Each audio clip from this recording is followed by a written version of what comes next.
merek. Perkenalkan, nama saya Amelia Fitri dan di sebelah kanan saya Nama saya Destan Maharana.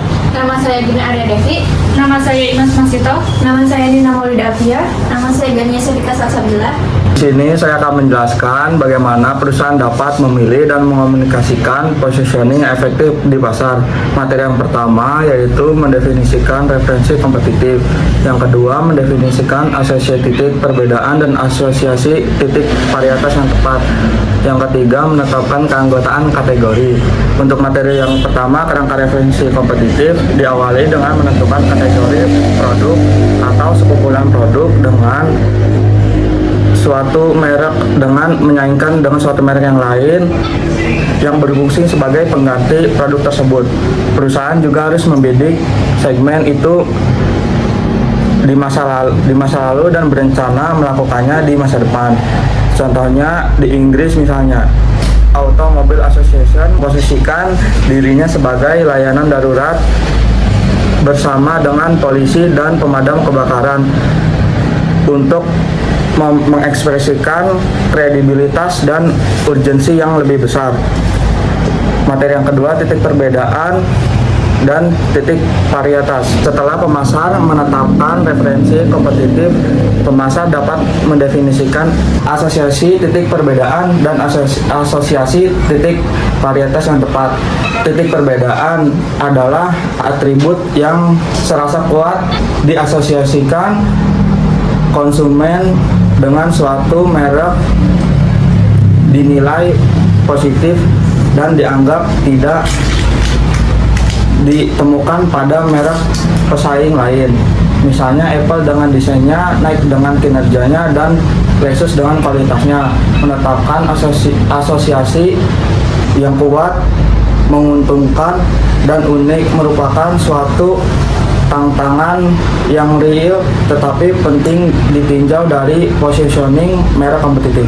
POP yaitu sebaliknya, asosiasi ini tidak mesti unik dan dapat ditemui merek lain.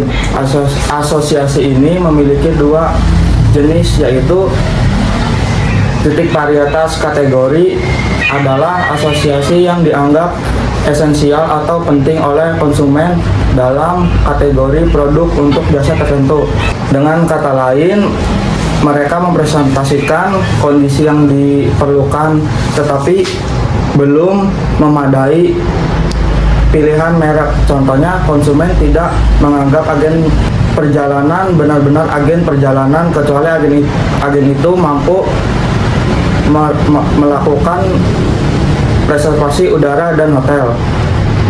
Jenis yang kedua, titik varietas kompetitif adalah asosiasi yang menegaskan titik perbedaan pesaing, di mana pesaing berusaha menemukan keunggulan dan mencapai keunggulan dari pesaing. Materi yang ketiga, menetapkan keunggulan kategori. Situasi di mana konsumen mengetahui keunggulan kategori merek tetapi konsumen tidak yakin bahwa merek tersebut merupakan anggota sah dari kategori tersebut. Misalnya, Hewlett Packard memproduksi kamera digital tetapi konsumen tidak yakin kamera tersebut berada dalam kelas yang sama dengan kamera Sony. Selanjutnya yaitu memilih titik paritas dan titik perbedaan. Dua pertimbangan penting lainnya dalam memilih titik perbedaan adalah konsumen menginginkan perbedaan dan perusahaan mempunyai kapabilitas untuk menghantarkannya. Pemasar harus memutuskan pada tingkat apa pemasar akan menetapkan titik perbedaan merek. Pada tingkat terendah ada atribut merek, pada tingkat berikutnya ada manfaat merek, dan pada tingkat atas ada nilai merek. Atribut umumnya merupakan tingkat posisi yang paling tidak diinginkan karena pembeli lebih tertarik pada manfaat dan pesaing dapat dengan mudah meniru atribut. Meskipun demikian, riset telah memperhatikan bahwa kadang-kadang merek dapat didiferensiasikan berdasarkan atribut yang tampaknya tidak relevan jika konsumen menemukan manfaat yang tepat. Yang terakhir yaitu menciptakan titik paritas dan titik perbedaan. Salah satu kesulitan umum dalam menciptakan positioning merek yang kuat dan kompetitif adalah banyak atribut atau manfaat yang membentuk titik paritas dan titik perbedaan berkorelasi negatif. Misalnya, sulit untuk memposisikan merek sebagai merek yang murah dan pada saat yang sama menyatakan bahwa merek itu mempunyai kualitas tinggi. Selanjutnya, atribut dan manfaat individual sering mempunyai aspek positif dan negatif. Contohnya, merek yang berumur panjang seperti kursi santai La-Z-Boy. Tradisi merek dapat menyiratkan pengalaman, kebijaksanaan, dan keahlian. Di pihak lain, tradisi merek juga dapat mengimplikasikan gaya kuno dan ketinggalan zaman.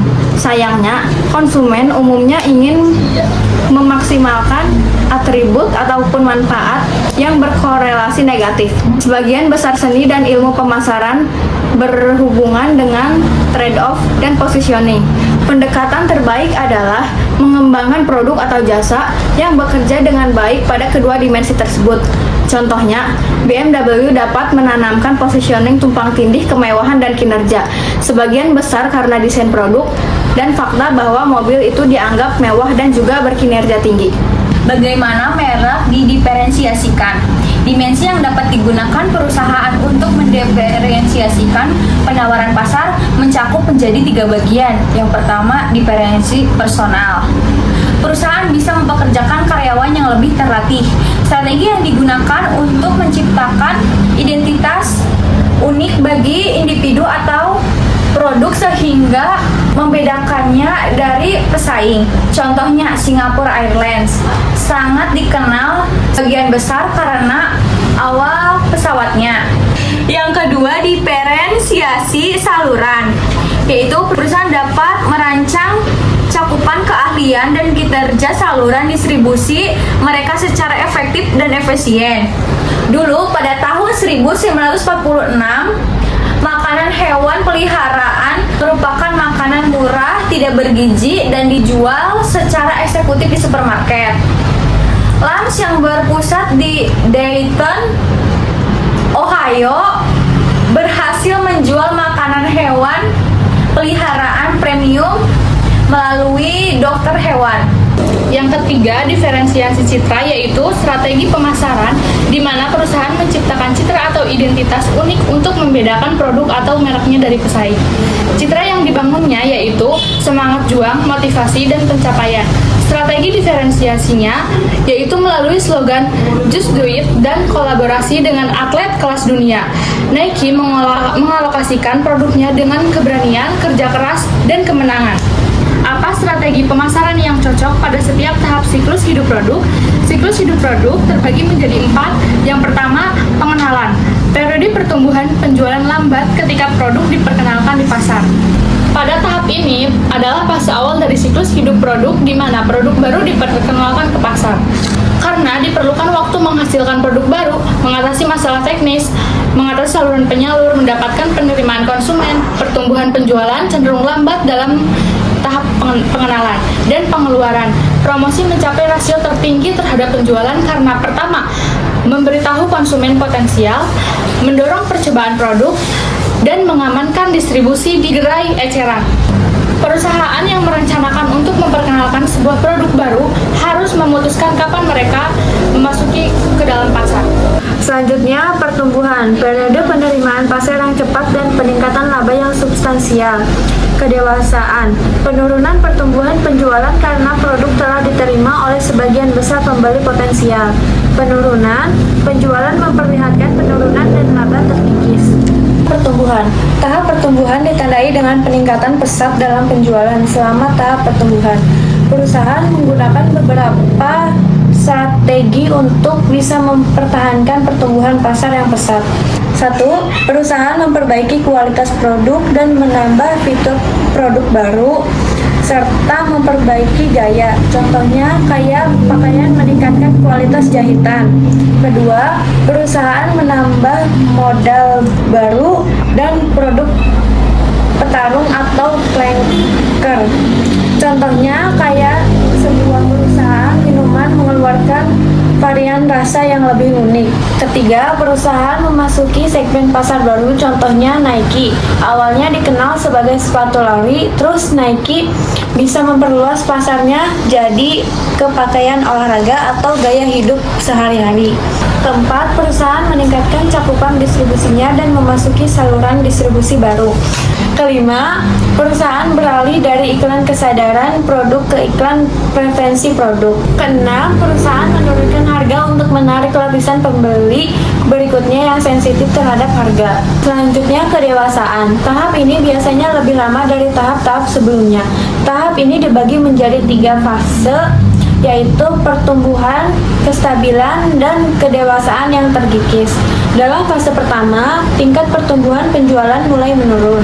Fase kedua, penjualan mendatar pada basis per kapita karena kejenuhan pasar.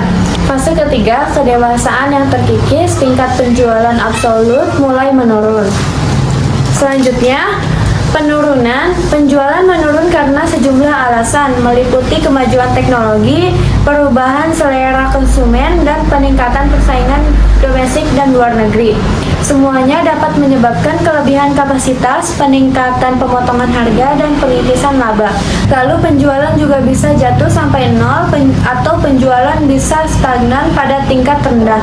Ketika penjualan dan laba menurun, sejumlah perusahaan menarik diri dari pasar. Apa implikasi evolusi pasar bagi strategi pemasaran? Yang pertama itu perusahaan harus menyesuaikan pemasaran sesuai tahap pasar untuk tetap relevan, memenuhi kebutuhan pelanggan, dan bersaing efektif. Yang kedua, perusahaan harus responsif terhadap dinamika pasar agar dapat menyesuaikan strategi, memenuhi kebutuhan pelanggan, dan mempertahankan daya saing. Yang ketiga, perusahaan perlu memvisualisasikan jalur evolusi pasar karena dipengaruhi oleh kebutuhan pelanggan, persaingan, teknologi, saluran distribusi, dan inovasi, sehingga dapat merancang strategi yang adaptif dan berkelanjutan. Sekian presentasi dari kelompok kami, kurang lebihnya mohon maaf. Wassalamualaikum warahmatullahi wabarakatuh.